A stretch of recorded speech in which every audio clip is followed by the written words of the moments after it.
How's the audio?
Good morning. Good morning.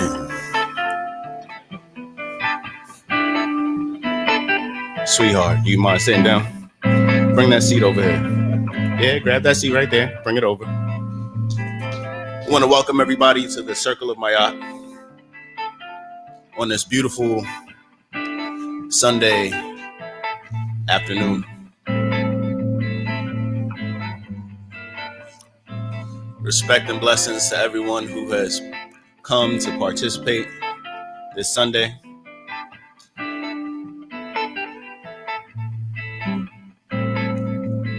For those who are not able to participate with us, you are still here in spirit, and I'm sure. And we appreciate you nonetheless.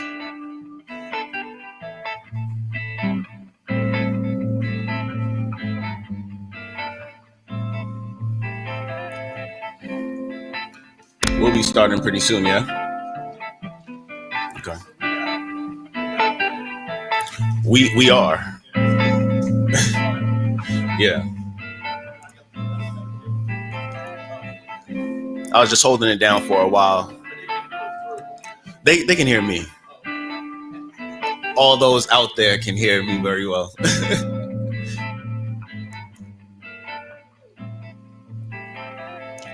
I just wanted to put some background music to go and get the mood started.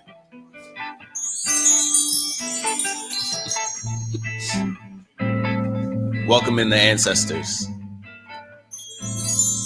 Welcome in the ancestors. I actually want to start everything off with a drum call, if that's cool.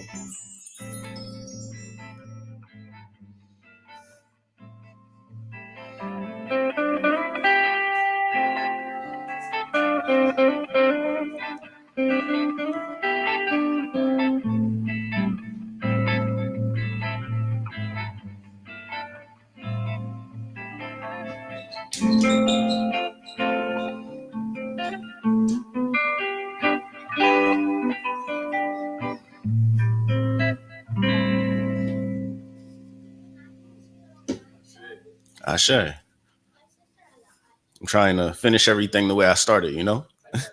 Yeah.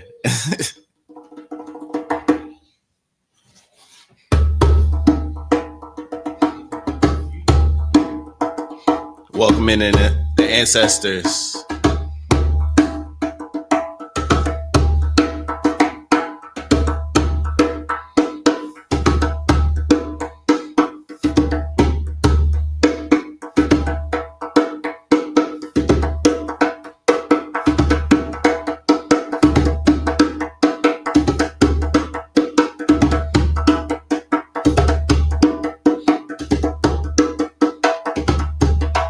You want to play the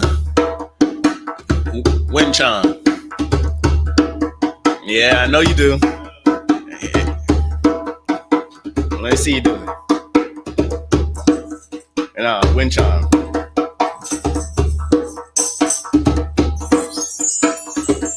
Yeah, welcome in the ancestors.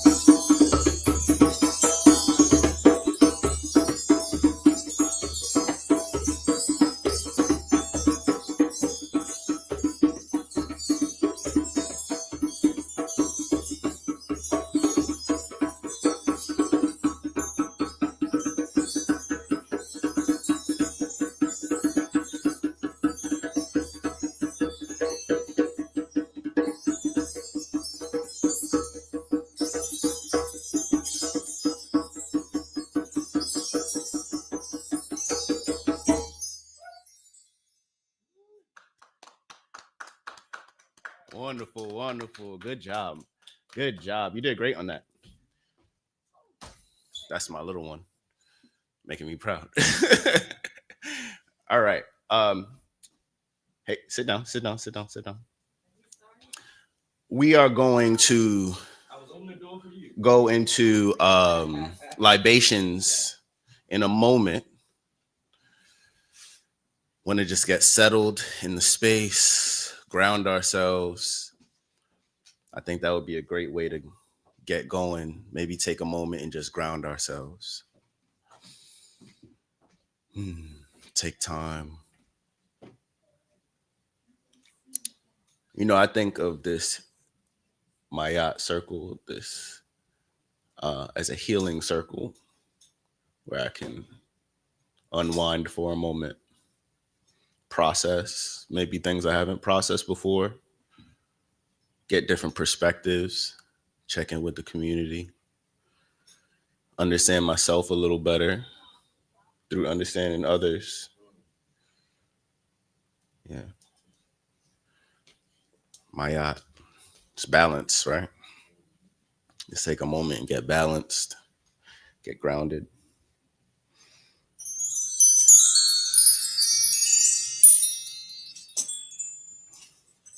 I think we're going to go into libations pretty soon.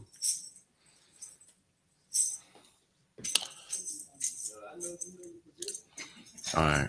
I'm going to get something going. Just Greetings, everyone. Welcome to TNAC. do you have a microphone? Actually, could you take that microphone? Nyla, do you want to hold the microphone?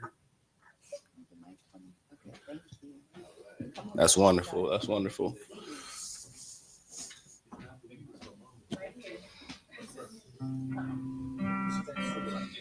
Okay. Let's move it over a little.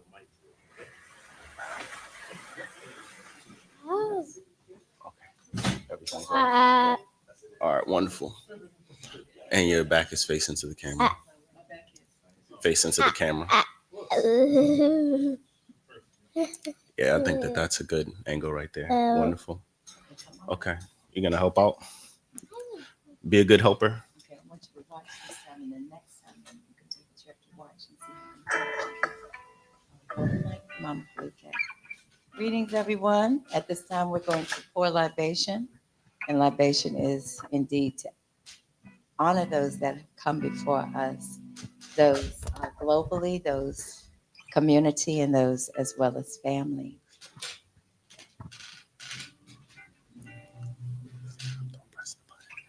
From the west coast of Africa, we would like to acknowledge all those that came before the boats, those that were on the boats, and those that were able to make that dreadful passage to the Caribbean, South America, and North America.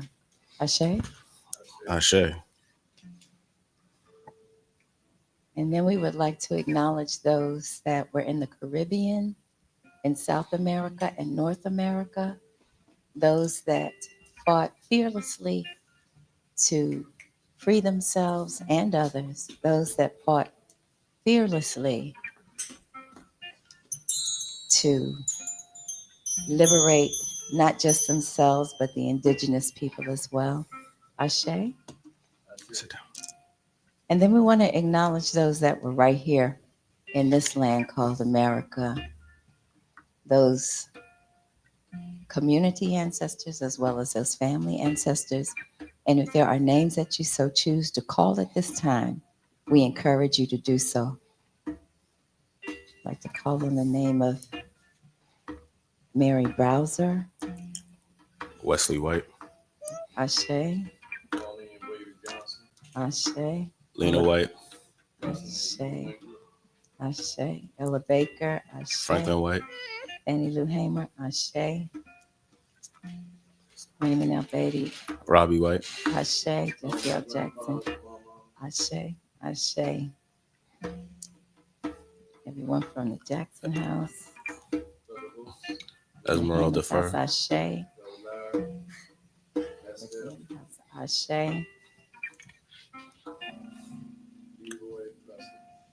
Ashe, Ashe. We reverence you, we honor you. We thank you for ascending to the light, not only to the light to heal yourself, but to help heal us. We thank you, great ancestors. Ashe. Ashe.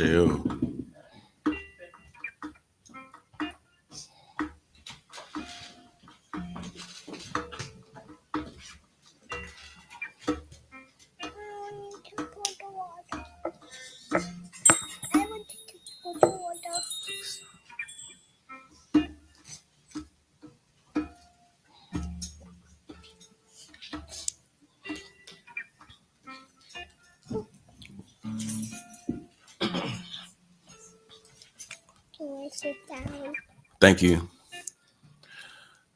We want to take a moment and ask if anybody like to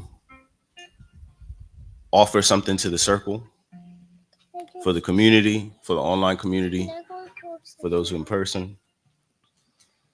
Maybe a mindful moment.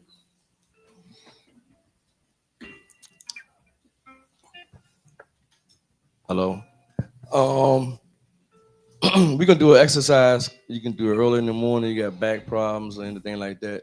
It's for you. It's called spinal awakening. So you're awakening your spine. All right. So like all these Eastern West exercises, they look kind of different than Western exercises. So if you see them looking funny, that's just how they look. All right. Ashe? Ashe. Ashe. So you get to the end of your chair. Sit at the end of your chair. And what you're doing, we're trying to hit our coccyx up and down like this.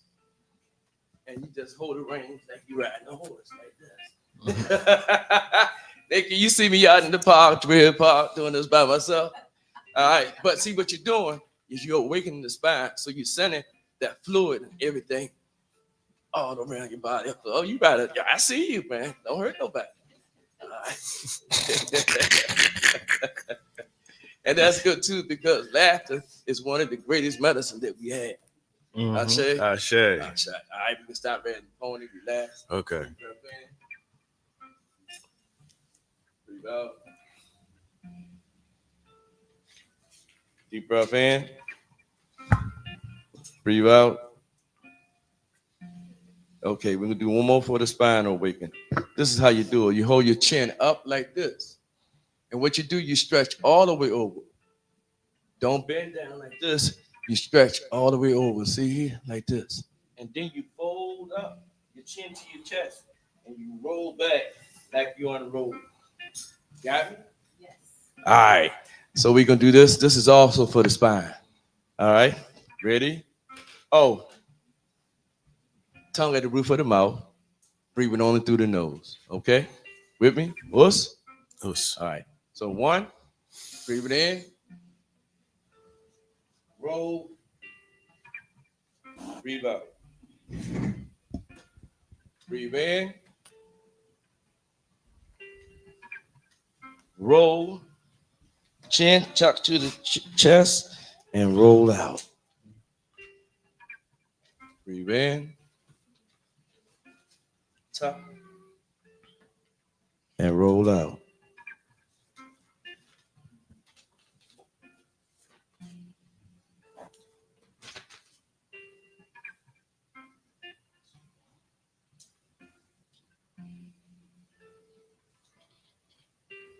We'll do two more. Two more. That's one.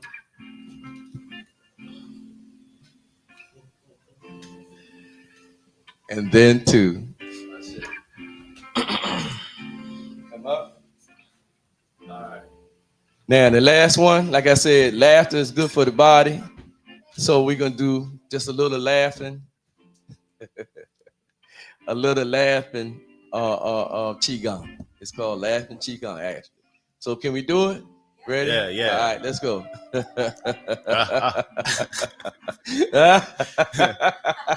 me hear you laugh. Come on. So while you're laughing, till you open up your meridians and you're feeling good about yourself, so you're bringing energy into yourself. You know, so anything that kind of might, if you don't understand it, just because it's something different. So just try it to see how you feel. Let me hear you laugh. Right. No laughing. Okay.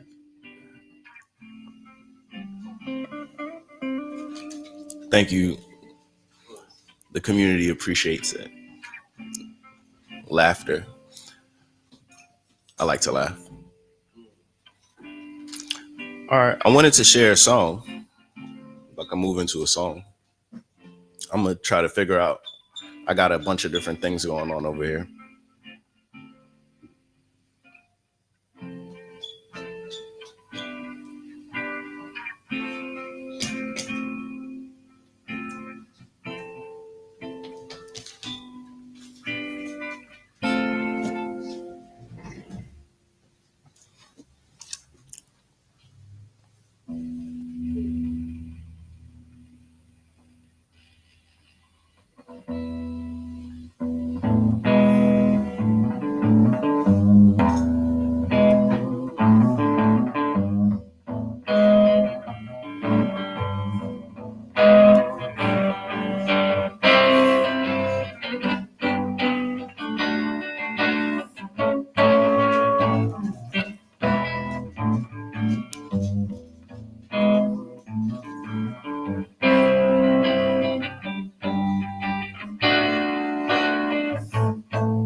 I woke up, I had the same clothes on that I had on last night.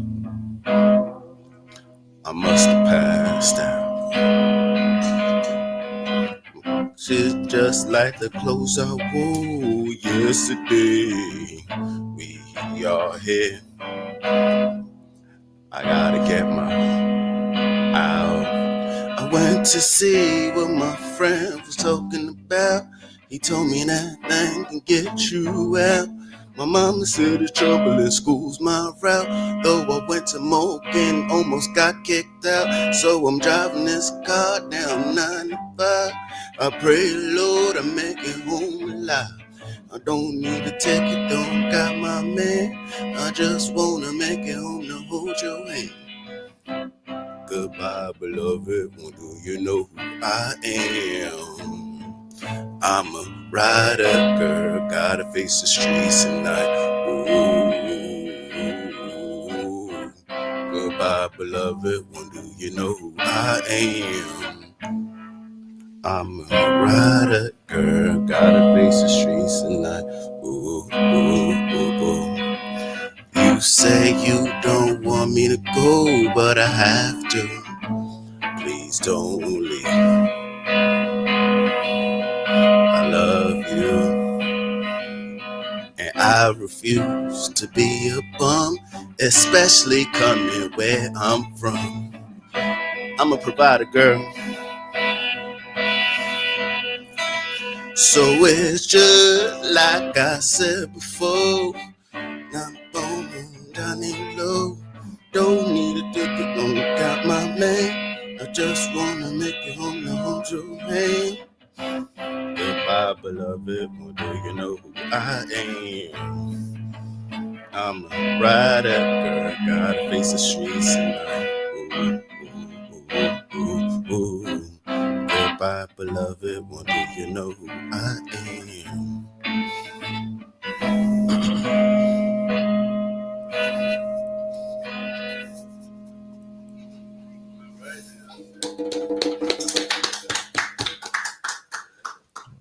Sure. You want to do old ancestors? Who, me? Yeah. I don't have it in front of me. You just want to go into it. Mm-hmm. All right. So, with no further ado, going into the topic at hand, we want to welcome and thank Dr. Winkler for the Circle of Mayat, and looking forward to hearing the discussion. I see.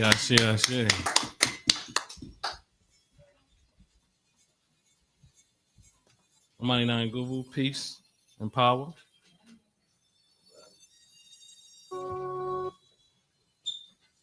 I'm hearing music. Is that coming from somewhere? The L is going now. Okay. Amani Nine Google family, peace and power. All right. We're back here again.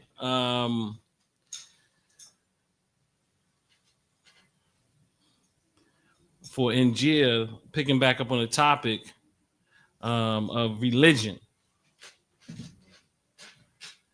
Part 2. What's the if Queen, if you can put it up on the screen, is religion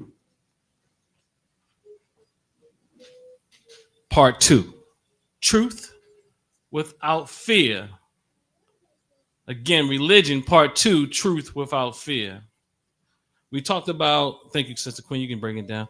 We spoke about the idea of religion being the edification of one's culture, and we kind of didn't get all the way through it, but as typically happens, there's a lot of conversation around this conversation about religion and spirituality. What is religious and what is spiritual? So again, before I get started, I want to say I walk in my yacht with balanced truth and divine alignment. I rise with discipline. I heal with courage. I give my gifts to the community. Ancestors walk with me. Spirit rise in me. Divine guide me as we partake in this discussion today. Ashe? So I guess I kind of want to just kind of like switch gears a bit, and I'll use some notes, but I want to hear from you because I often hear this thing, and I think just personally, we are very confused about what is spiritual and what is not. What is religious and what is not. So before I speak, I want to hear from you all. What is that to you? Because I imagine you might say one thing, but again, the one thing that we say, I know sometimes what we say and what we feel don't always align. or we understand something intellectually, but it has not caught up with us on an emotional level. So what is it when you say spiritual? What is it that you believe spirituality is? Oh, we got mics. We got the mics. All right. So what is it that you believe spirituality is? And I want us to have a good discussion about this, because I've been dealing with this topic for years. And I think, you know, this idea, the framing is, I would argue, is off. Go ahead. For me, religion is something that has been organized and established maybe a long time ago, maybe currently, to cause people to connect collectively to the same thing, to the same doctrine, or to the same precepts. Spirituality for me goes a little deeper than that, because everybody's spirit is different if it hasn't been tainted by something or encouraged by something else. And so spirituality for me is connecting to the divine, and maybe not the divine, in manners that don't necessarily come in alignment with religion, because religion is a set of doctrines that people choose to follow. Spirituality to me is a lot more broader than that. You can be spiritual and be religious, but I don't think you can be bona fide religious and spiritual. Spirituality to me takes and opens up a lot of other possibilities with the known and the unknown. So you say you can be religious and spiritual. Well, how did you say that again? I said you can be spiritual and still be religious, but you can't be religious and spiritual. Because religion has a set of rules and regulations that most people will follow collectively. Most people will follow that. Spirituality, I believe, opens up a whole nother door and a realm of understanding with connecting to the known and the unknown. Okay. Yeah, I think we can revisit some of that. Thank you for that. Who else? Anybody next? Yeah. We're trying to not have so much airtime on the YouTube. Y'all right. Got you. All right. What is spirituality to me? I think spirituality to me is that understanding that everything has a common ground. It's allowing me to allow other people be whatever they want to be. You know what I'm saying? Whatever religion they are. That's my spirituality anyway. I'm talking about myself, right? Okay. So understanding that, you know, everything has a reason to be. You know, the trees are here for the filter and do much more thing. Understanding the water, understanding how the sun rises. And spirituality is also understanding oneself, not just out here, but internally also. Understanding the spirit. And they say spirit, and spirit's supposed to mean breath, you know. So understanding life, because life is breath. To a certain degree. Okay. I'll say. Okay. Anyone else? Can I hear the question one more time, just so I'm making sure that I'm thinking about it right? So what is spirituality to you? And if you want to juxtapose that with religion, you can.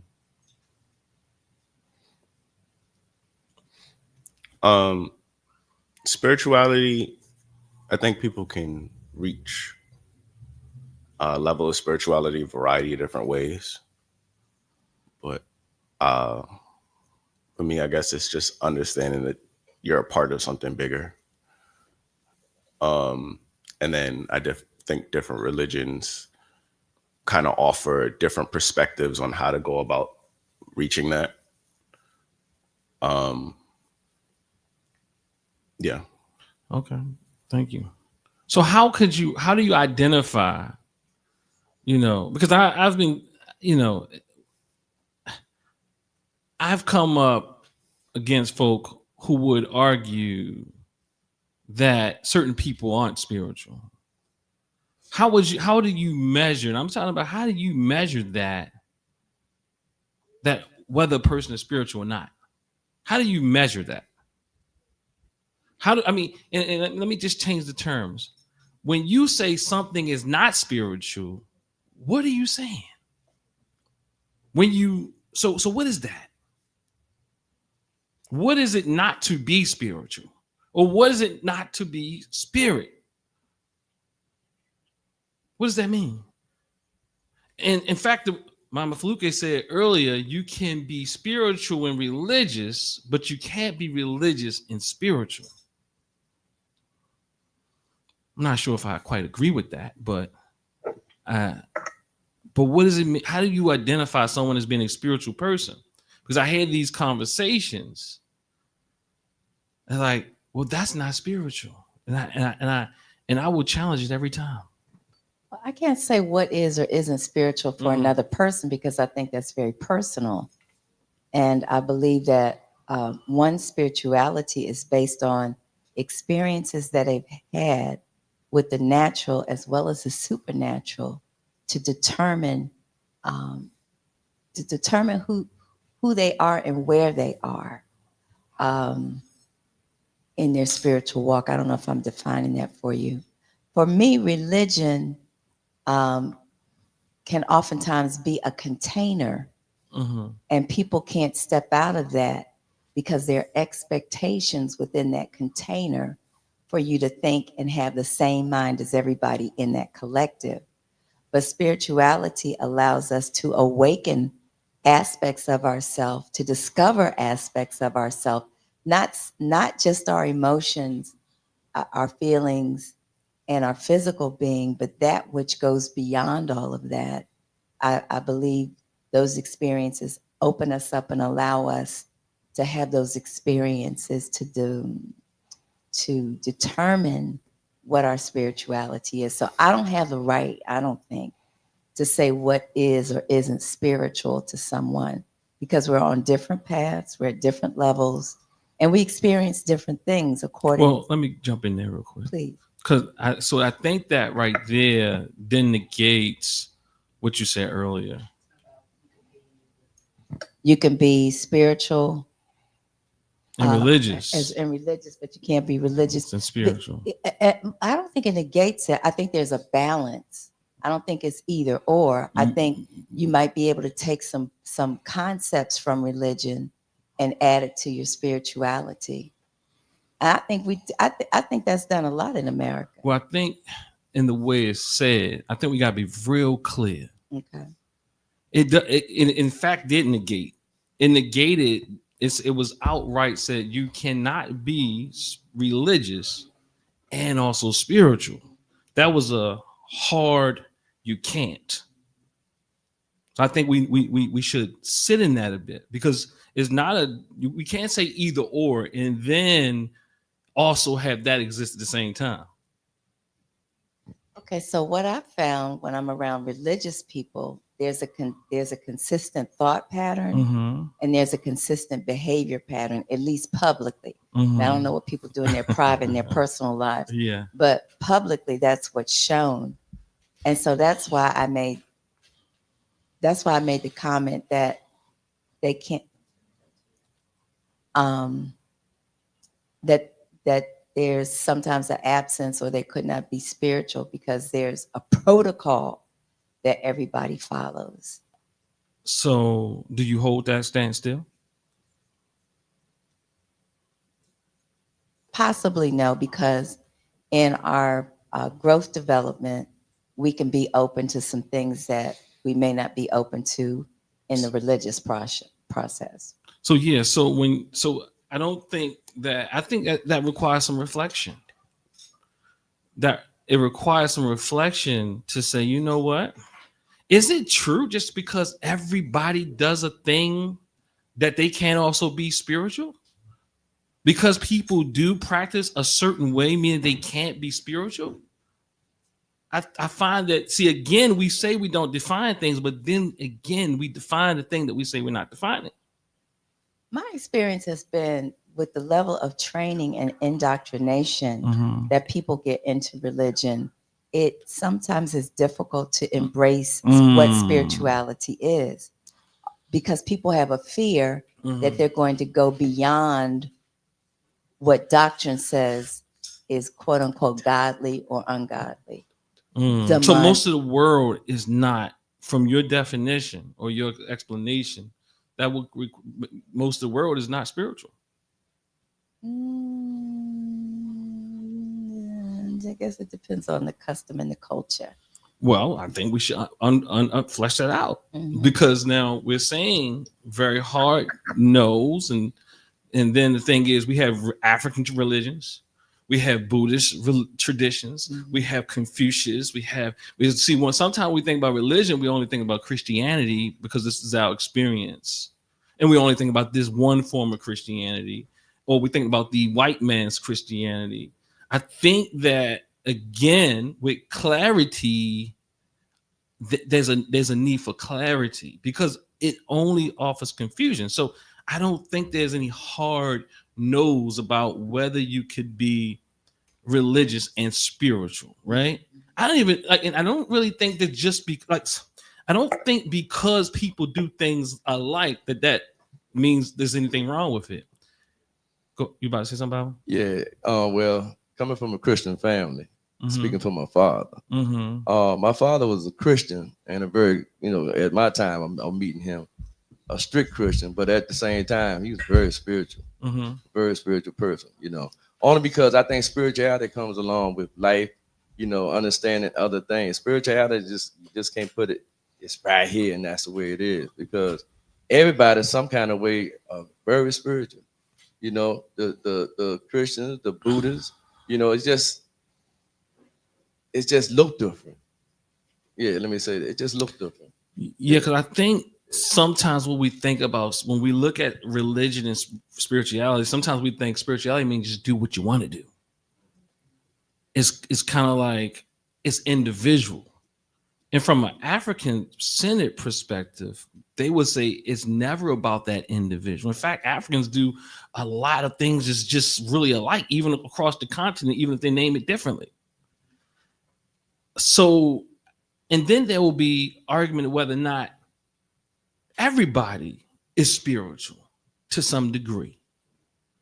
Is it possible that a person is not spiritual? No. I say no because of the fact I used to think white folks didn't have a spirit. You understand what I'm saying? And I told Holly to believe it. And the reason I said that because of my reading of what they done to us. Me having, if I'm looking at it from a human perspective, I was like, that was terrible what happened to us. You know what I'm saying? And the way they did it and taking us from our family, it was just terrible. So to me, I was like, how could a person with a soul or spirit do such a thing? So I came up with my own analysis and said they can't have a soul.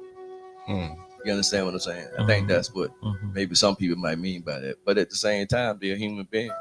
Their spirit is different. Right. And I bring that up because I'm often accused of not being spiritual, or what I do and how I think is not spiritual. And I think those, honestly, just those who say that have they're missing something. They're missing the core principles and tenets of the very things that we say we teach. I know that there's the creation, the universe, or what have you, has put in me a certain level of clarity and balance. So sometimes when things are uncomfortable for other folk, they will respond by saying it's not spiritual, it's intellectual. And then the thing is not when is intellect not a part? If everything is everything, and as it is above, so is below, and everything is connected, how do you disconnect it? I think one who really truly gets that all these things are connected, and it can't be void of a thing, are those who are more clear about what is spiritual, because there's no one there's no human and perhaps life form, animate and also inanimate, that is not a part of this greater picture that we call connection. When you think about spirituality, for the most part, and even from a research base, I know that might sound scholarly, but when does scholarship not become spiritual? What is it about a Amos Wilson that is not spiritual? What is it about a Dr. Welsing that you can't see the spirit that animates in her to do the work that she did? What is it we call the name, but then we'll throw it in the trash can because it's being intellectual, because it doesn't fit the parameters what we define as spiritual. In fact, it requires a level of discipline. Many times when we say things, even when we're saying it, we're not clear that what we're saying it tells people how you see others. Because if you negate intellect and you just say something that's intellectual, then you're saying that is not spiritual. When you separate these things, it's a judgment. And then you can make people, certain groups of people spiritual and certain groups of people not, and certain types of this spiritual and certain types of that not spiritual.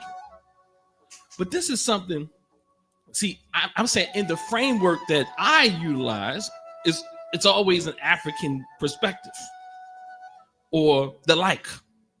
So there's something called into, which means essence, which is a Bantu term.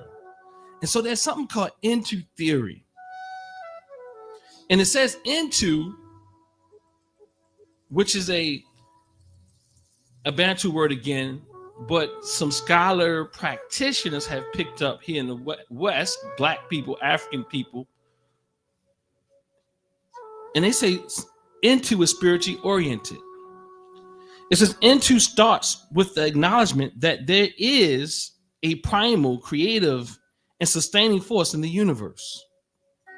This force is perceived by some with forms such as deities and others without form, natural forces. That's one thing. So some people see things with in deities, and some see it in just nature, right?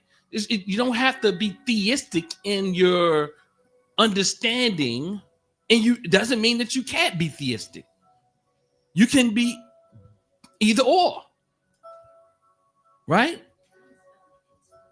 NTU. As so into acknowledges, affirm, and examines. And this has been put in a therapeutic setting, the client's ideas of spirituality, how it affects his or her attitudes, beliefs, and behaviors. This examination is not done from a content perspective of determining right or wrong. Such an effort would support dichotomous thinking, which is inconsistent with African-centered theory. So this is, again, this dichotomous thinking I'm pointing out here. That a thing can, a thing ain't, it is this or that, is this way, it ain't that way. You know, it's supernatural versus not natural. It's like all these things. So again, then you have to ask the question, what is supernatural? So what I'm hearing is that, like, a lot of people categorize things in very rigid boxes, and they're not able to imagine that it doesn't look the way they think it should look, but can also be spiritual. Absolutely. Because I say, and I argue, and I maintain, unless somebody can show me anything otherwise, that most people who say other people are spiritual are highly religious.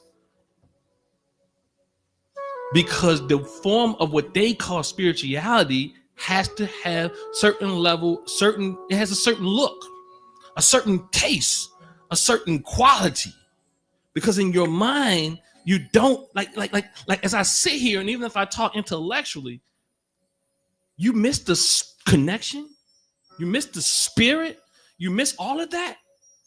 That right there that's blinders on, because I would argue that spirituality is always about connection. It's all about relationships.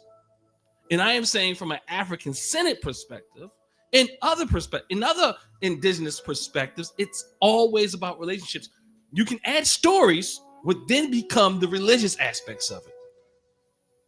You know, because then people would say you have to use this story, you have to say it that way, you have to do it this way. That is religion.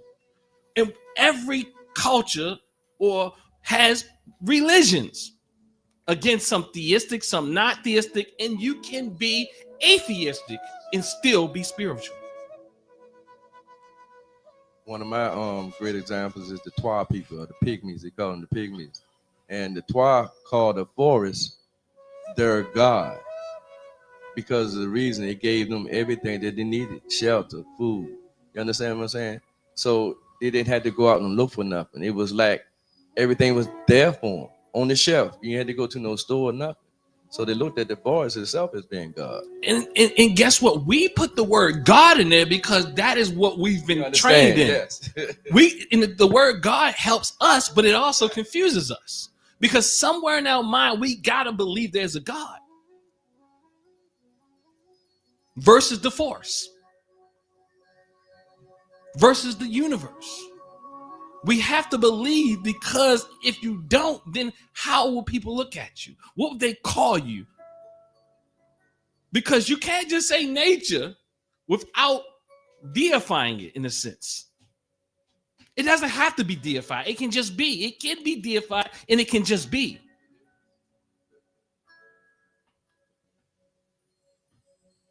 Fred, what's going on over there? Well, I do think of nature in terms of Mother Nature all the time. And I know that nature is a fluent thing where, you know, seasons change and trees are alive and plants are alive, and just like everything has a nature to it. Like it's very much alive and it's always fluent. So, you know, it's kind of hard not to deify it. I don't think I've ever thought of nature as not in some way its own. I mean, it is an ecosystem. It's its own living thing. It's everything, though. It's everything. And that's another way that we, again, have dichotomous thinking, because we believe there's something outside of nature. See, I'm trying to tell you, you got to be clear on this. Now, tell me, give me something else. What is outside of nature?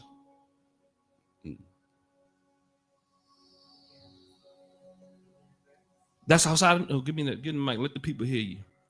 That's its own nature. What's the What's- galaxy, the intergalactica. That's outside of nature.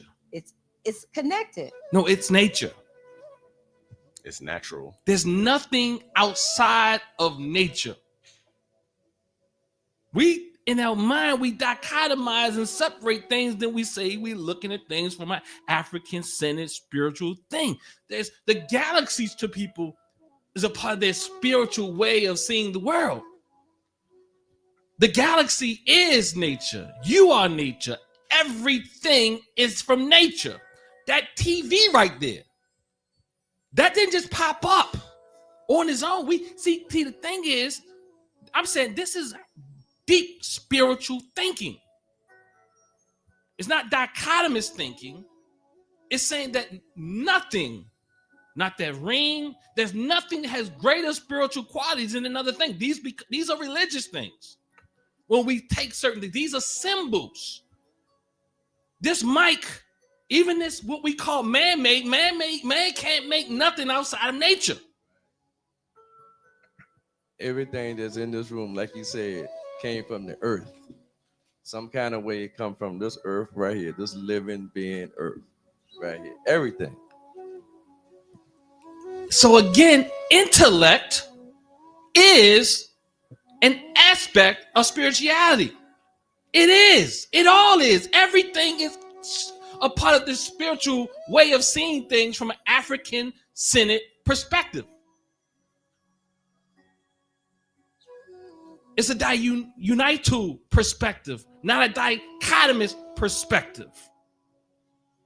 It's a both and perspective, not a this or that perspective. See, it's so easy for us to get caught in these things and don't realize that the reality is that everything, if we say everything is everything and everything is connected, and then go and then we start disconnecting stuff. So can you share with us intellectualism and how that is one with spirituality? There is, so when you say intellectual, let's define it, so I can make sure I'm following you. You just said that Mm-hmm. they're one and the same, right? I didn't say intellectualism. I want to make sure I'm Okay, following. intellect. Okay, yeah. See, That's what I want to see, say. we got to be clear. Mhm. So intellect, Yes, sir. there's nothing outside of what the creator has created, in everything the creator, or whatever you want to call it. That's just a word for me to explain what I'm saying here. I don't know what happened. But the reality is there's nothing that is not a part of this great thing that we call the universe, nature, existence. There's if you want to go with God or godly figures or divinities, the creator or creation or creatress did not give you anything that is not useful. Some things can be overused, but if everything is spirit and everything is spirituality, and then I'll go back to this idea that, again, you say that all of our spirits are separate. But then that begins, I can see that, but then you also say, well, it's a oneness. So lots of times when we say things are separated and all of it has different spirits, and then we say it's all part of the same thing. See, we gotta, you can't, it ain't this or that. It's a both and. There's aspects of you that's a part of this greater picture. So there's no my spirit is separate than everybody else's. That what that does indicate many times is you, not you, but you, yes, everybody, people have certain ways they want to operate, and they value individualism over group. Yes. See, what we say indicates how we feel when we don't even know that we're saying the thing, and it's very easy, even if we don't know it. You only have to have somebody reflect it back to you. And when you talk about counseling, people say clinical, it's very clinical. There's nothing that is not spiritual about counseling. The entire experience is a transference of energies going back and forth. There's a relationship within the space. And those who understand the essentialness of relationship and that we all want and we're all connected will provide, I would say, stronger services. Because we understand there's a dialectical process going on. There's a tension, there's energy being exchanged, whether you like it or not. I don't see you as separate than me. That is an African-centered thing. And that is a thing that I hold to be true. So because I hold it to be true, I don't see a difference and a disconnect between you and me. And science, in many ways, establishes that as a fact. So again, when we start saying things like it's science or spirituality, we keep deluding ourselves. See, because we look at things in very dichotomous ways, but we then call ourselves African or African-centered, but we don't see when we're creating dichotomies ourselves. And then you say it because you don't like, you believe that spirituality is done in a certain fashion when it's not. When people in the church and they're doing their thing, and they're harmonizing. There's something spiritual about that. But spirit don't mean it's always going to be always walking you to liberation. And again, we spoke about coping, and in this society, coping is not enough. Coping is necessary, but it's not enough. Yes, we have to cope. And sometimes we overutilize tools too long, but it does not mean that the tool doesn't have resonance, that there's no exchange of energy. It's when we don't see things as connected and we have these dichotomous things, we are very judgmental. This society has taught us that there is one way, a better way, and there is a supernatural way. And if you don't see it that way, you are less than. I am bold enough to say that you don't know what the hell you're talking about. This is something has been taught to you and you believe it. And it's hard for you to disentangle the doctrine that has been put in you in the name of spirituality. You think that you are spiritual, but you are operating in a dogmatic, piecemeal approach to what you call spirituality. Y'all follow what I mean by that? Yeah. A dogmatic piecemeal. Go ahead. I'm gonna make sure. I mean, from what I'm trying to think about it in context. What I'm hearing is going through the ritualistic practices, but you're not touching the core of spirituality. Say it one more time for me. Going through ritualistic practices, but you're missing like the root of spirituality in the practices. So yes, but what I'm saying even more so with those of us who claim to be spiritual but not religious, or all of the above, what we say is we say we spiritual, but we take a little bit from here, a little bit from there, a little bit from here, and then we don't even know that whatever has been taught in us since we were children, we look at the world through those lenses, and those lenses have us believe that we somehow have some special, as Brother Kevin often says. Can I ask? Well, I guess it's a bit of a challenging question. No, I was what's wrong with that? What's that? Go ahead, ask the question. What's wrong with that? With what? With taking bits and pieces of different practices that work for you, and trying to live your life the best that you can with those. That's not what I said. That's what's wrong with the question is wrong. Okay. You remember what I said? Being dogmatic in the practices? Yes, that part never came up.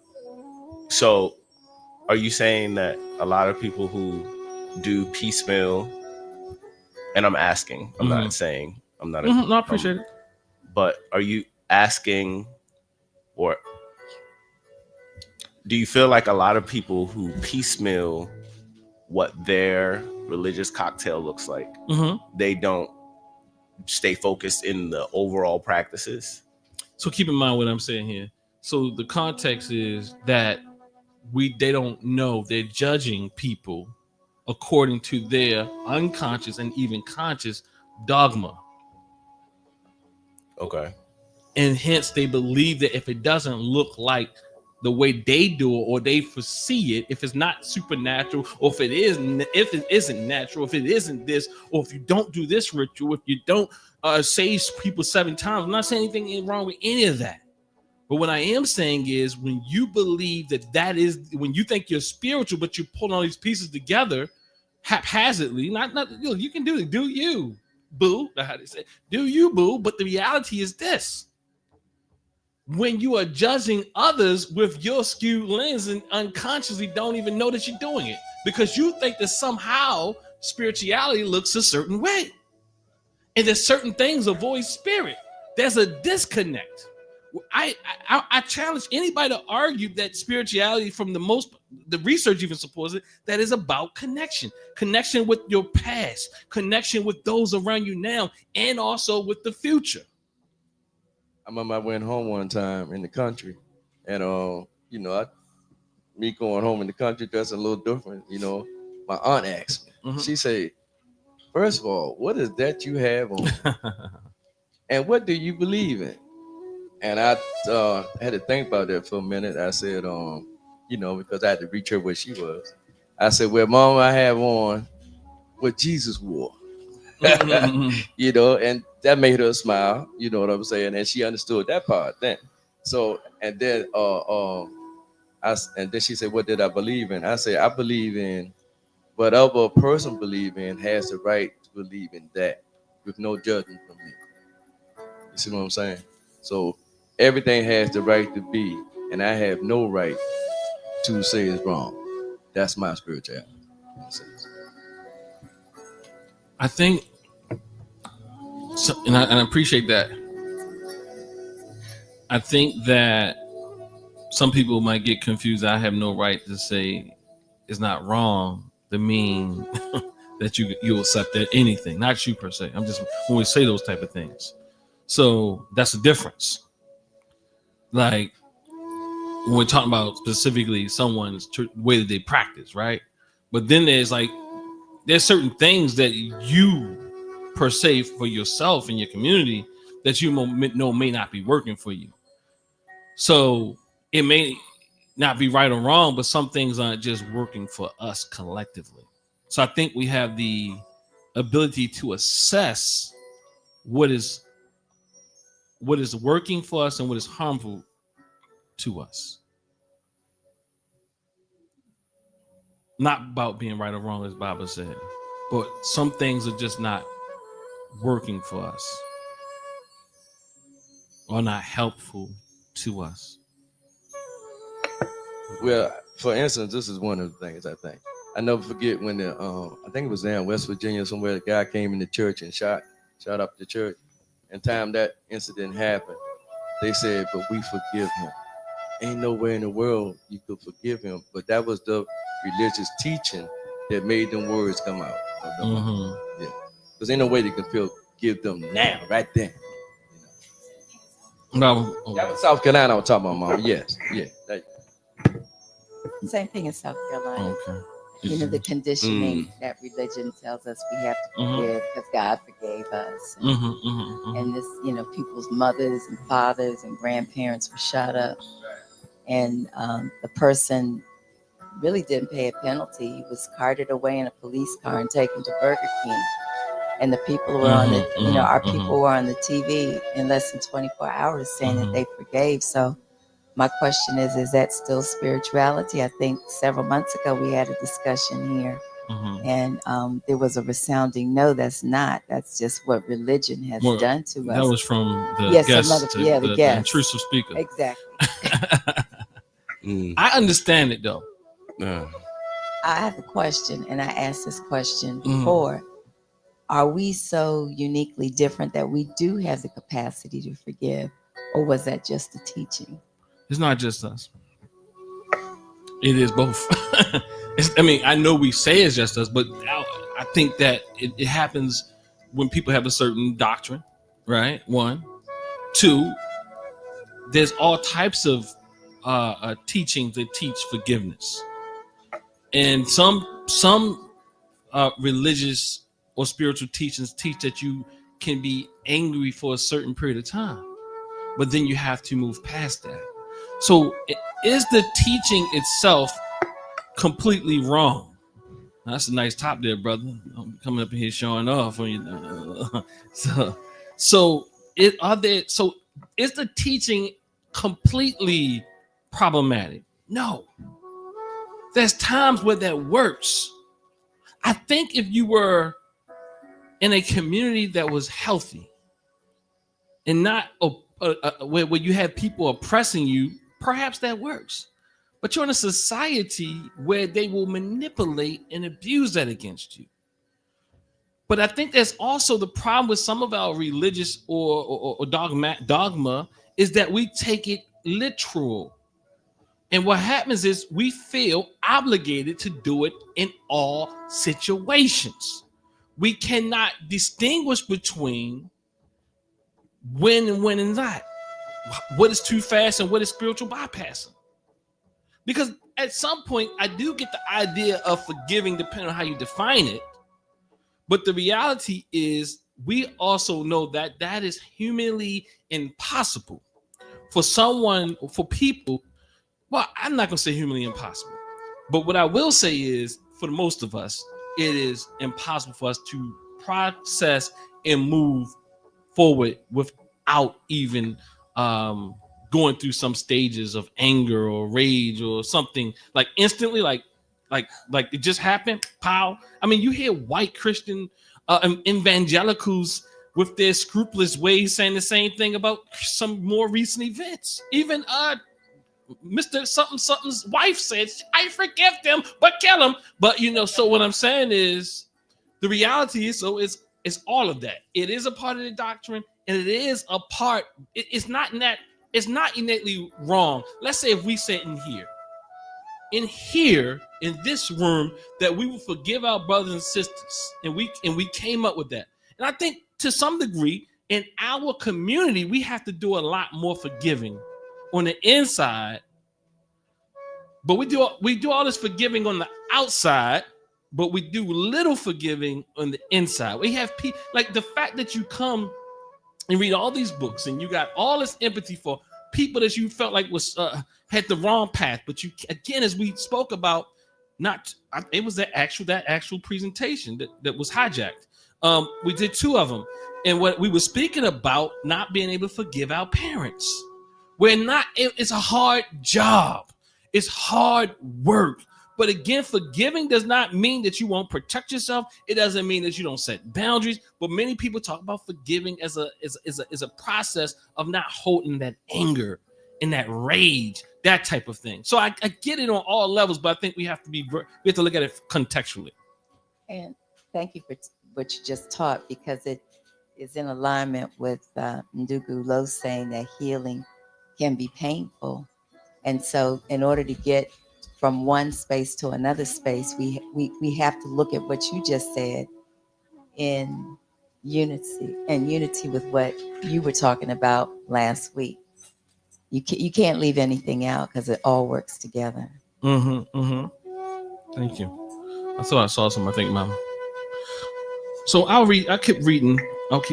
This examination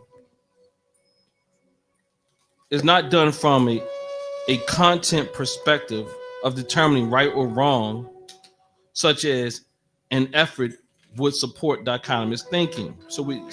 Which is inconsistent with African-centered theory or Afrocentric theory, but from the perspective of examining the functionality of the belief and the behavior. Again, this is exactly what I was saying. I didn't even know what I was going to say here.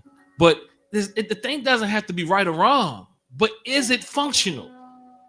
There's nothing that is innately just wrong, but does it work for us? As Dr. Marimba Ani speaks about your spiritual system, and she said, my type of spiritual system is one that brings about African sovereignty. And that is people think that that's not even spiritual. Because in our minds, African sovereignty means that it don't sound peaceful. Yeah, it sounds black power. But the reality is your spiritual system, your religious tradition should, as James Cone speaks about, I agree with him, that it should be about liberating your people. And if it doesn't do that, then you might as well throw it in the trash can. So I can look at that as looking at Martin Luther King. Through Christianity, they had a revolution on their own through being Christians. You see what I'm saying? Yeah, I mean, I do. I think they used the vehicle of Christianity, right. and some wasn't necessarily Christian. Some were even Marxists, and some were, atheists. Let me say that, and some were it's Muslim, and some of them. So we can look at all of those, right? Not even so. Christianity won. You got all that, but then you also have some of the toughest freedom fighters were atheists, and some of the other. I'm saying, as far as a lot of the people who practice. Well, we can critique all these things like Marxism and all that, but they did a lot of things. We talk Asada Shakur and her whole evolution more to more African frameworks and things of that nature. And let's lift up my mama Sada Shakur today. I should. And those brothers, as they what's the Baba name who came home and he passed not too long ago? I'll be slipping my name. Who actually broke her out. So we often, and that's the thing, we and it's like what we have to realize is we have to give each other some grace.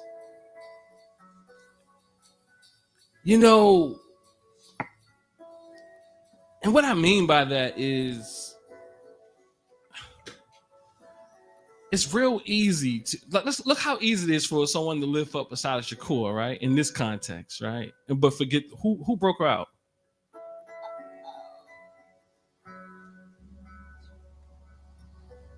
There's a few of them, and including some white guys. So what I'm saying is, but I'm not necessarily listening up to white guys. But I'm just saying is we don't really be knowing these things lots of times. But I'm saying more specifically, our people, the brothers and sisters,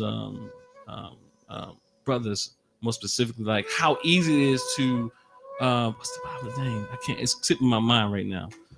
But done a bit and came home and didn't die too much long after that.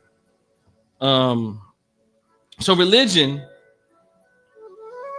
according to this article, Dr. Gregory and Harper into psychotherapy and so on and so forth, for Frederick Phillips, it should be noted that spirituality is different from religion. Religion is a social construct of organized worship that may or may not be spiritual. May or may not be spiritual. It's not saying that it is, and ain't saying it ain't. Now, I would argue that there's no, I don't think anything is void in a sense, spirit or spirituality to some extent, that there's a this or that. Because again, I believe that is dichotomous thinking. But, we do lose things in language, we don't mean to say it that way. But I do think we have to strive to really even harness the language in a way that is in accord with how we see the world. Because the way, like, even when we don't know we're doing it, we're saying essentially what we feel inside underneath the intellect. Like even I would argue that in some way they wrote this article. I would argue that some way whoever wrote that part does believe that there is a dichotomy in what is spiritual and what is not. Because you wrote it, but you also write that an African way of seeing things is not dichotomous. It's diunited. And spirituality, so in the way we talk, it tells the story. That's why all you have to do is sit back and let people talk. And what we don't realize how delusional we are. Dr. Amos Wilson talks about it in the book. We all are delusional on some level, to some level. You about to say something, Baba? Yeah, like one of the things I did for myself, again, I can't speak for other people, is that when I sat back and started looking at religion, and I was like, well, who has the true God? In my way, I was like, well, who has the true God? Because some people say you got to go this way, you have, and you got to go that way and have it. So what I did a journey. I went through a lot of belief systems, and I tried to find out what they really believed in. And so when I took inventory of all that I had read, and I said, you know what? All of them had spirituality in them, because they all had some kind of belief system that carried them through that. You understand what I'm saying? Like, I go back to the pygmies again. At one time, they didn't even have rape in the community. They didn't even believe in war. You know what I'm saying? And they not, well, I got to use the word worship. Do you understand what I'm talking about? But like I say again, they just worship everything that was in front of them. So they kind of like they kind of like really gave reverence to that what was around them. They get respected nature. They respected each other. They were again in relationship with everything around them. Yeah, I want to say this. That's what I'm kind of second that. Like, I think I said it before. It's like, people try to contextualize what they want to contextualize. So even what Baba said, like, you're going on a journey to find what's the true God. But what is the importance of finding the true God? Like, what's the importance of saying my God is the true God? What's the real importance to that? Because you're still not going to force someone else who believes that their God is the true God, that yours is the true God.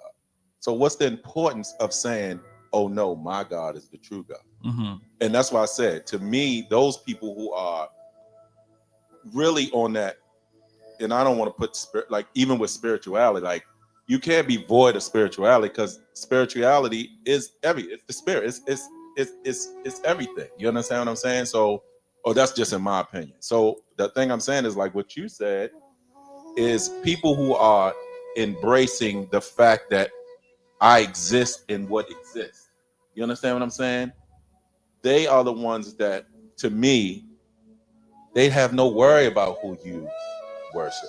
They have no worry about your rituals or whatever, because they exist in what exists, and that is power. Yeah, you kind of echo some of the things we spoke about earlier. Some of the things we brought up earlier is that I think what I said was that there's nothing out. Everything is nature. Everything is that. There's nothing that we like in essence that is not natural, right? Even what people want to call the supernatural. All that means is you don't know. What the problem with the supernatural is, again, is that we want to act like we know. I get it, because we don't want to use the intellectual part. Is that our brains can believe whatever we want to believe, and we can see what we want to believe, and we can hear what we want to hear, and we can do all that. And when I say, well, that doesn't make scientific sense, and you say that's intellectualism, I call that cognitive dissonance. That you don't want to hear the fact of reality, that you only see when these predictions are true, but you never highlight them when they're not. You highlight see again, and is it, and what it is, what is the variables, and we say, like, for example, like, just the example that if you think that something the causality of things, we be misattributing things as causality. You go ahead, Bob. You about to say something? Yeah, I look at that as when I look at Haiti. Mm-hmm. Haiti, the revolution came through taking back, as they so-called, the belief system. So they gave up Christianity, and the reason they gave up Christianity is because they say, how can you be a Christian and don't even act Christian like to what you are doing to us? And so when they went back in their system of voodoo, they freed themselves with that part. I'm certain there's more variables than that, but that is one of the variables. And what I mean by that, of course, we know what Bookman, and then we know Tucson, and we know all the different. It was a lot of variables, and I'm certain everybody didn't do that, but I'm certain aspects of that did kick it off and ignite it. Yes, a big part of it. Well, ignited it for sure. Mm-hmm. Yeah, I just think that, in the sense, the way we look at religion, and in this world today, it's let's look at the Abrahamic religions. Like, you are taught to humble yourself unto to God, right? And that humbleness, actually, it's your way to get to everlasting paradise or whatever, right? Mm-hmm. But you give up the will to fight for what's wrong in your life. Like, you give up the will to fight back, because the minute you do that, it's something in the religious state, and something in those religious beliefs that tell you that's sinning, or that's going against. Like, you have to be humble. Don't fight back. And even going back to the Martin Luther King thing, where him and some other civil rights people during the civil rights era, had some, some conflict with or some disagreement. But those who utilize those same religious things for the benefit of themselves, and let's use the word that we use, liberating their own self, being liberated in their own sense, they can bypass this. They can declare war on people. They can go into people's countries and declare war. Yeah. They can tell you who should, like we talking about the person who just perished recently. They can tell you who needs to be dead. They can go into communities and break them up and do all that. And all they have to say in their mind is, I give my life to Jesus and I'm saved. But see, they gave their self the power to liberate themselves. Meanwhile, they preach to you to be humble and don't do it. So they take away your fight. Ashe. So And so when individually that's done, how does it affect, when many people are doing that, how does that affect the collective? many people are doing what? When people lose their fight and they submit to a doctrine or they submit to What something. do you say, that, Mama? I know you got the answer. No, I don't either. That's why I'm asking my teacher. I got something. I feel like people lose morale. Like I think that's kind of what's happened politically right now. People just kind of lose morale, or like the feeling that there is an opportunity. So I think collectively, even if it's not said, I think that there's pockets of fight, but for the most part, people are just like, man, this is happening, so I guess this is gonna happen. And it's like, no, we have more power than that, and just thinking about like an African spiritual system that preaches African sovereignty. I like, I might run into some hikers or campers that might want to talk about reenacting the Civil War or whatever. And I'll be like, oh yeah, I like reenacting the Haitian Revolution and just sitting in it. Because there's a fight behind that was voodoo, and I don't know too much about the practice in itself, but it speaks volume that with the belief that they could fight, and even using that spiritual system in order to kind of like propel that spirit, and then it actually happening. I don't know if in history there was ever another scenario in which a colonized people really fought back and won. And I think that also it speaks volume that that religion was then barred or restricted to great extents in other places, because there's power in even seeing that, the optics. If I may, I believe that all other instances where just exactly what you said happened, where people fought back and won, you win. And this is, like I said, these are things that in my mind, you win, like what Baba said, once your mind, and you just said it, once your mind changes from those people who rebel, they rebel because your punishment is not my punishment. You don't dictate because a lot of times with religion, you are forced to believe that if you do this, this is the end result. You're going to hell. You're going to do this. You're going to jail. This. But when you relieve yourself of that thought and say, I'm dictating how the end is, whatever it may be. It may be, if I may not, like Dr. King said, I may not get there, but we gonna get to the promised land is not this physical place. It's the mental that he created for the people. The promised land is this idea of when will we be free? It's not about this going over the mountain and just saying, oh, there go freedom land. No, it's not. It wasn't never about that. But once they relinquished that thought, that power that held over time. So that's what the Haitians did. It wasn't about the voodoo per se that did this magical stuff. It was the idea that whatever you talking about, we ain't really worried about none of that stuff. And that took the power away from, because that's literally the power that they had. They didn't. Once they realized they couldn't dictate your destiny, those people's destiny, they started to lose their power. And that's what I see, like, as far as African-centered think, the theory and the thinking is. It's like, once you take away the power of them telling you how, or the other, these other beliefs telling you how your life is, or what's your destination, what's your destiny, then that's why they fighting so hard now. They finding everything wokeness, DEI, they trying to find anything to break the pattern that's shifted. And it's like I said, this is a small group, but it's groups like this that's happening everywhere, that's breaking the cycle. It's breaking the bond of that they have of us mentally.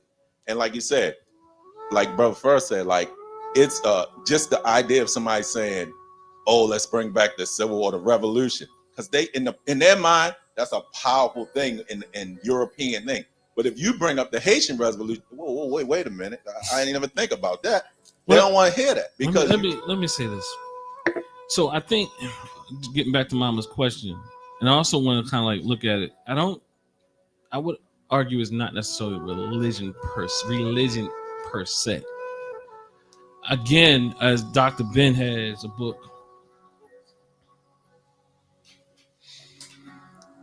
called Our Black Seminarians and Black Clergy Without a Black Theology. Dr. Combs has a book called A Black Theology for Liberation. These are two different books. This Dr. Ben, of course, is looking more at some of our more traditional African ways of being. And then Dr. Combs is looking at Christianity, whether or not it can be utilized as a force for liberation. And if it's not, he say throw it in the trash can, right?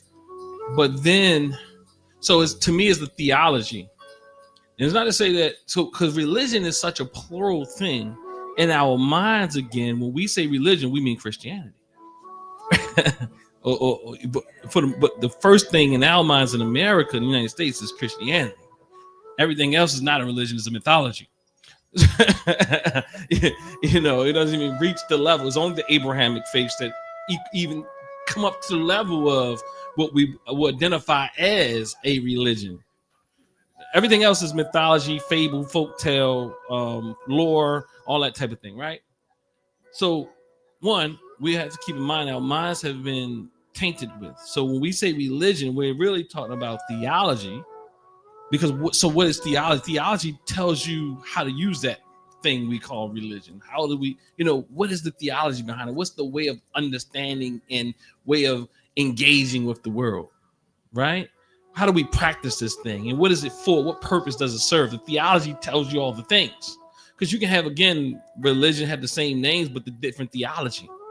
So again, and I also will give a little bit of nuance when it comes to when we speak about the Haitian Revolution, is if our ancestors here on this continent of the United States or anywhere else, Jamaica or anywhere in the West, we all fought for our liberation. Right. That's what I was thinking about too. I want to keep going a little bit about. We all have fought for, I'm not gonna be much longer. We have all fought for our liberation. And when you look at people like Gabriel Prosser, when you look at people like Nat Turner and so on and so forth, you go back to what James Combs was speaking about, right? But then the challenge I want to give us is not to get stuck there because Gabriel Prosser did it or Nat Turner did it. So I might as well continue to do this too. Well, I think we've run our course. Just to be honest, my thought is that we've run a course with these fables from our European counterparts.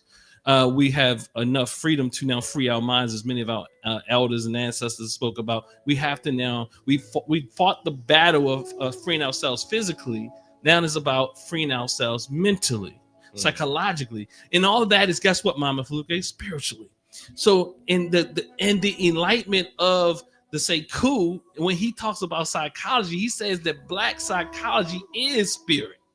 So again, there's no separation, as we spoke about. See, we are taught to look at things in dichotomies, but nonetheless, African people, no matter where they are, wherever they fought, including the Civil War, because it wouldn't be no Civil War without us, It will be not much going on here. I'm talking about as far as liberating, and it doesn't matter if the struggle was successful or not. The struggle ultimately was successful, and it came, and because they didn't want to give us, they didn't want to emancipate us.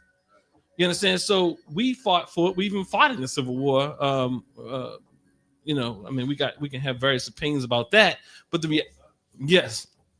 So, but I mean, of course, there's always people to fight on both sides, right? And I don't want the both sides to kind of truncate the idea, because I mean, I think like that too, right? Like, you know, that's the reality, right? But it's not to truncate to say that there was more people on the other side. But the reality is, when you have people in bondage, they will fight against their own. What is it called? Like y'all saying, the white people are doing the Appalachian right now. They'll fight against their own politic, I would say, right? But yeah, go Bob. I was just saying, add to that, we had the Deacons of Self-Defense that was with Martin Luther King. Y'all know who the Deacons of Self-Defense is? Well, yeah, that was with Martin Luther King. Right. But I was just saying, show you how Christianity and that still had a fight in it. That's what I'm saying. Yeah, you can use the theology. You have to change the theology. Another thing is, also comes with that Christianity. It just depends. All religions, depending on if you see things in a very literal sense. I honestly, just to be, if you see things very literal, I see. Now, I don't know. I haven't done. I would have to look at it a little bit more, but I would argue that the more literal you are in your understanding of spiritual systems, the more in bondage you are, because it's like you really believe these things. So if it say you must forgive, you will forgive. Getting back to Mama Fluke's direct question, what does this do to a collective people? I would argue that it does. It's not that it only makes them, what's the word you say, Brother Fur? More like complacent or Pacified. It was another word he used, but it's not like their morale is low. He said something like that. It's not that per se. That is a part of it, because the reality is their morale could be high. Their morale could be high in being what Brother Carlos was speaking to, in being passive or docile or humble, as he said, while the other people get to do what they do and kill in the name of God. And you can't kill in the name of God, but they killed everybody in the name of God. You can't conquer the universe. You can't conquer the world with your God. They get to conquer and go everywhere and free souls and do all this type of thing. But if you were to say the same thing, they would say you were sick. Because they know they manipulate these systems, and we believe them in ways that they don't. We believe these things, even if you've escaped religions. Our thinking is it's not even religious, it's very Eurocentric. It's very what's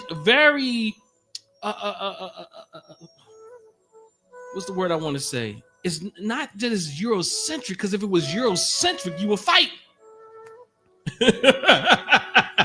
It's like you still enslaved, because you think that somehow you will get yours in heaven. And we believe that. And we can sit here and go around a circle, and I'll be the one to get everybody mad because I don't know if heaven exists. I just don't. Well, y'all act like y'all know. But yeah, so the thing is, Mama Fluke, you heard over that? Mama Fluke, boy, she about tired of me right now. Look, we're gonna have to give her a time out.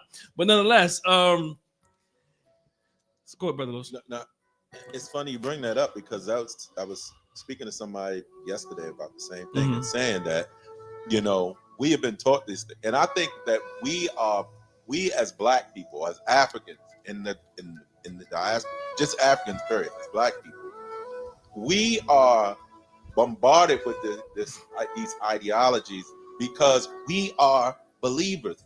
Like, when we believe hard, like, in what the things that we believe. I argue that the people who teach us this don't believe it themselves. They actually don't, because they definitely don't act the way they believe. They don't act. They don't portray the same teachings that they teach us. They don't give They us a believe good it. example. I don't believe They have that, a different theology. yeah, but that's what I'm saying. I don't believe what they teach us. I believe that they teach their forthrightness with it is the fact that they know we believe. They know we are deeply rooted in a spiritual sense. Like their actions, the others people, however you want to describe them, their actions don't show that. You understand? I think it shows it. I think it outright shows it. And I'll tell you, I think it shows it. They wouldn't be able to enslave you if they didn't think it was ordained by God. I think they believe you believe it's ordained. No, they believed it. They believe it and believe it. They believe that you are less than them. I believe that. Because their religion tells them so. Because the Bible tells me so. No, but there's no because it was the Pope that gave them the AOK to go back there and get and those do it. But no evidence has ever been shown like that. Like somebody brought up the miracle of Jesus walking yesterday in a conversation with me of Jesus walking on the water, right? Right. And my idea was my argument to him was, what? So what did you get out of it? Like what Jesus? What was the reason Jesus walked on water? And I'm gonna just ask you, go, Mama. You know, remember why Jesus walked on water? Why was it? He was helping Peter because Peter saw him and thought he was a ghost or something to that effect, and so he reached out to him on the water to let him know that turbulence. So that's my point. Jesus didn't have to walk on water to curb the turbulence and stuff. If he's the God, if y'all believe that he's the God, like he didn't have to do that supernatural thing to say that for people to believe that he could have just calmed the water wherever he was at. He could have just that. But those stories are the stories that get us to be like, oh boy, that is. And like I said, I'm not totally going. I've learned in our circle that I don't have to accept what people believe. I just accept that they believe it. You know what I mean? But my point is, this person tried to bring up, well, who else would have walked on water? Who else would have did this? And I'm like, Can I? go ahead. It's greater than that, right? So there's the detail, right? Because it's a political agenda. The entire book is a political agenda, and the way we teach is a political agenda. It's not about Jesus walking on waters, because if he always says it's teaching you to believe in things that are not necessarily believable. Yes. And if you don't, and so Jesus is doing these what they call them? He's doing these different miracles so that he can show that do you yet believe? Yeah. And ye had little faith, and all these different things to indoctrinate you to believe, to not use your intellect. To not use your intellect. So that you can say, don't think with this, think with this. Yes. Just because you don't believe. So it's like the whole, all of that whole thing is about you believing in things that are miracles, that are unrealistic. So now it's like, so it's to get you to not use your brain. All of the stories about these miracles. Yeah. To say, have faith. And that's right. That's the main, what you said when the Pope started, that's the main point in the Nicene Creed, is to believe. Right. It's not to have evidence of, or to say, oh, this is greater because we can prove that it's greater. It's just believe this because if you don't, then it's eternal damnation and blah blah blah blah blah blah. Absolutely. Well, my part is I used to talk to people about was that Jesus said, as I did or as I do, you can do greater. You understand what I'm saying? So if I can do greater, I'm that human being also. You see, so Jesus, as the book say, was a human being, but right? In my belief system. Because I can't see the universal mother and father. That's what I call the energy of this world, because I don't have a name to give it. It's not given a name. Has no reason to write a book. It's just people have reasons to write a book. You understand what I'm saying? Yeah. But to try to understand, like you say, we can't say something if we don't give it a word to it. Yeah, I think. See? Oh my God. I'm sorry. I think. I'm just- Yeah, I get it. Like to I'm me, fine, like the fine. book. Okay, the book is a storybook. I think we have to continue to say. I don't even want to fight stories again because they don't make sense, and they say all types of things. That one thing contradicts another. Like, okay, you can make it whatever you want to make it, and that's how it's supposed to be. Mhm. But like it's kind of like, okay, like Jesus is not my brother. He's not necessarily real. I mean, I know you can go find somebody named Yeshua, Joshua, and all that, but that's not the same thing. But what I'm trying to say is it's myth. Let's always keep that clear. And that the book is a storybook. Mhm. If you don't look at the book like a storybook, then we'll be trying to even figure our way in it. It's just a bunch of stories. Pick some other story. That's what I'm arguing. It's Pick another story. Don't even fight it. It's ridiculous. Yeah. It's not even what I'm saying is I get it. I'm telling it look, well, it got a lot of stuff in it. Yes, it does. Yeah, And guess what? You don't need it.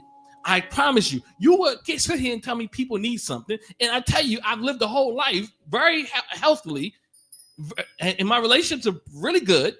I've been with my wife. I got children. I got community. I'm doing things that people want to do, and I don't pick up the book. None of them. None of the books. You don't need none of it. This is going back to something somebody said a few weeks ago in the first part. No, you don't need none of it.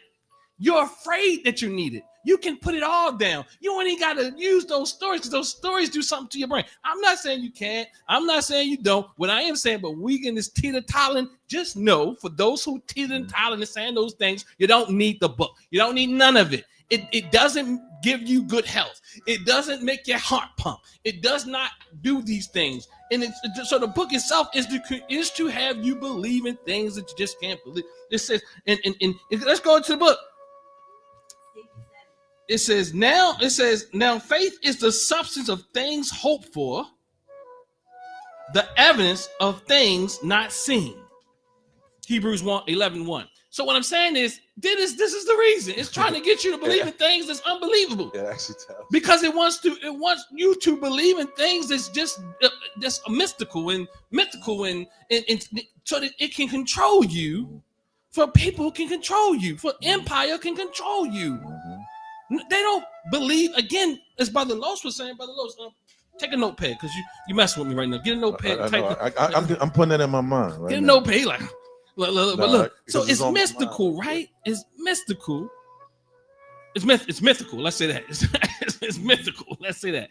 But the reality is, when you look at these books, when you look at Los, I got blaming on you because what you were saying something. They believe it.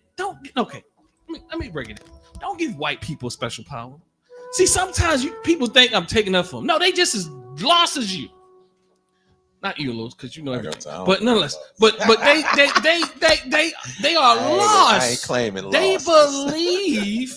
They believe. You know what I mean, on the collective you, right?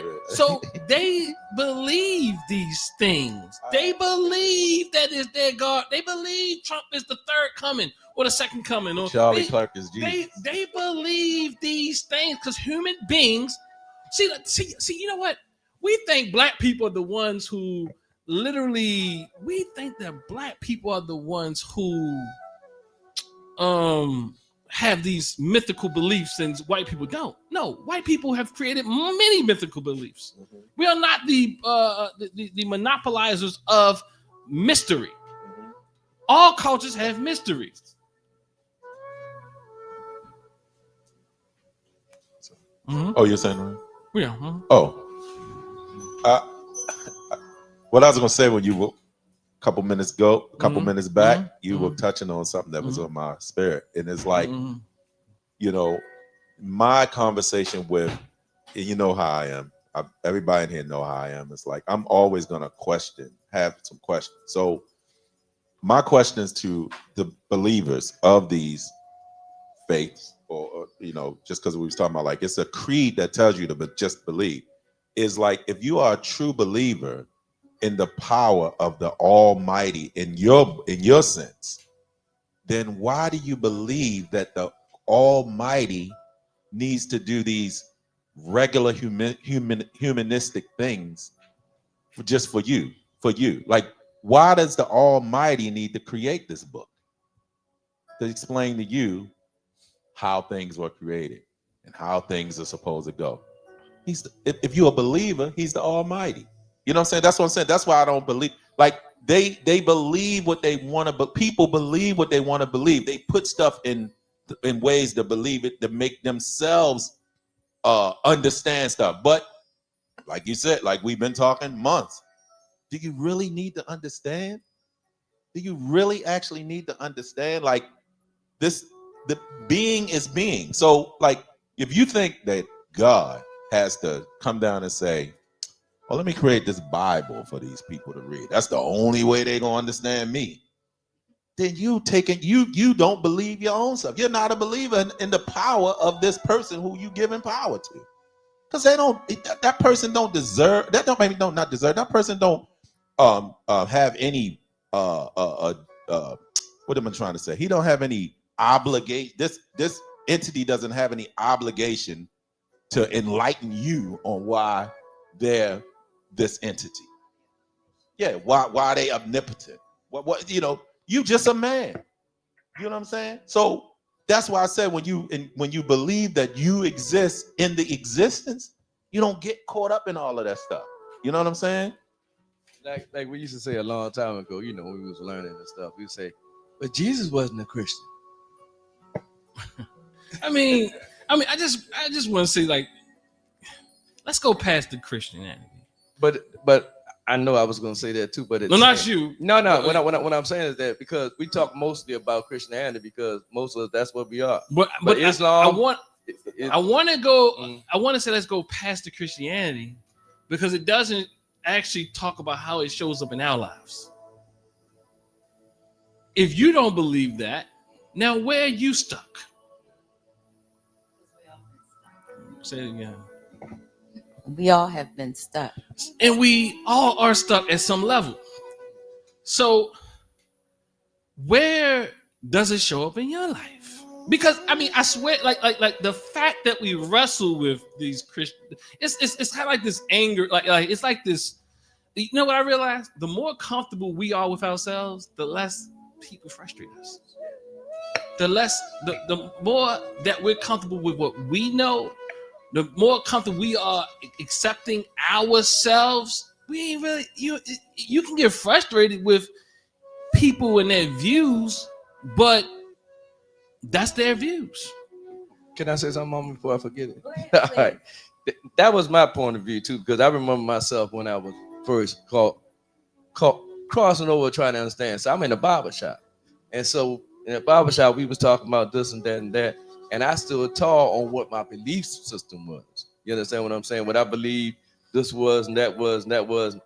And I tried to, as they say, wake them up, make them conscious like I am. I'm trying to free them like I'm free.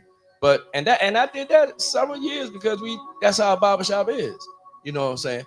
But as I've grown now, I don't do that anymore because I get people and I see people where they are.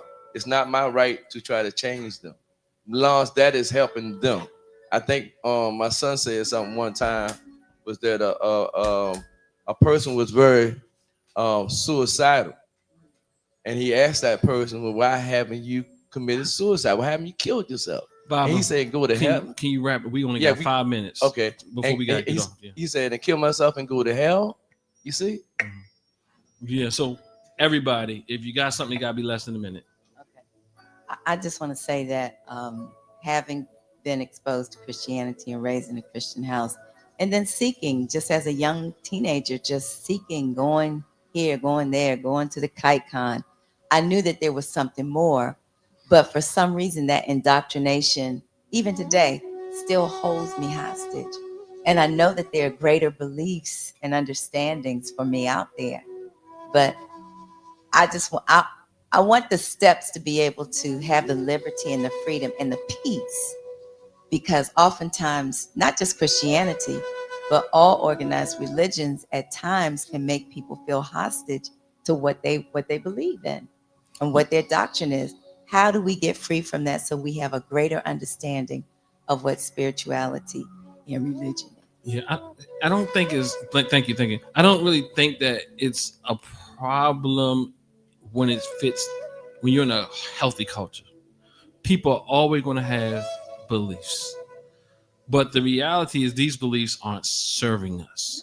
And we've been indoctrinated in the worst type of beliefs. And they're not serving us, they're not serving our families, they're not serving us in general. How many minutes we got left there, brother? All right. So I just wanted to end this. And Gia, as into, would say spirituality is the quality of experience resulting from one's treatment of others. If spirituality is not something in practice, it's not spirituality. It has to be in practice. It's because it comes throughout you, comes out of you. So what I would say is this: like I also say, the spirit, like, does it always have to be good? That's a whole nother thing, right? The idea, the thought, or the words alone determine spirituality is inconsistent with the definition. It said by this definition, an atheist might be spiritual, and a religious devotee may be lacking spirituality. I like that word lacking better than not having. The task for in this paper says let me just say practitioner in the area of spirituality may be to help others align their behavior with their beliefs and intentions. And that is what I say the goal for NG is, to align ourselves with our greatest ideals. And I'm going to, with that, say, family, I thank y'all for your time. I thank everybody online for joining us. We want to get out so we can get under this 2-hour mark. Sister Queen, just know that we sometimes we don't push live right away, because what happens is the 2-hour mark, it won't allow us to segment the videos, but we want to definitely thank everybody for joining us. Sister Queen, thanks for doing all that you do. Thanks everybody who tuned in, chimed in on the chat.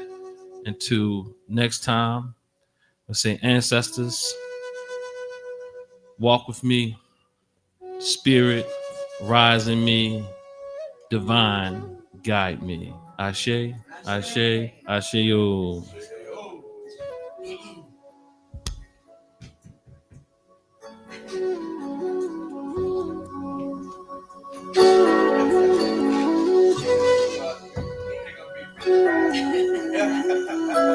No, we can talk about that.